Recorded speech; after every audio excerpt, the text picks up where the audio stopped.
Guiding students to reflect on their field placement experience is the primary responsibility of the faculty member, but as supervisors, you can help. Reflection really requires a student to step back from an experience or observation, whether it's a court hearing in which the judge has admonished a litigator, or a conference call in which the participants work through a disagreement about contract terms, or a sleepless night spent doing fruitless research. They need to analyze it, think deeply about what happened and why, draw lessons for the future. What went well? What went poorly?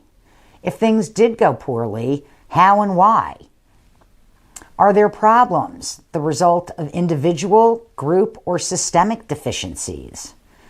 How can these problems be addressed in the future? You can help by encouraging reflection by asking students to react to their experiences in your offices. Encourage students to ask you questions about things beyond how to merely complete their assignment.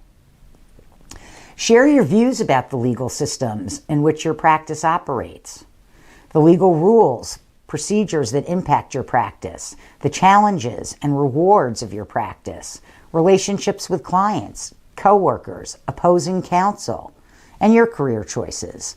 A tool one of our supervisors requires of their externs is to ask no fewer than 3 substantive questions per day. Now, while you don't have to do exactly that, you might ask them, firstly, what they think went smoothly, what was rough, what might they do differently next time with each piece of work a student submits. These questions can help students think about their takeaways from their daily observations, focus in on what is less familiar to them, encourage them to reflect on what they are observing and learning about the practice of law.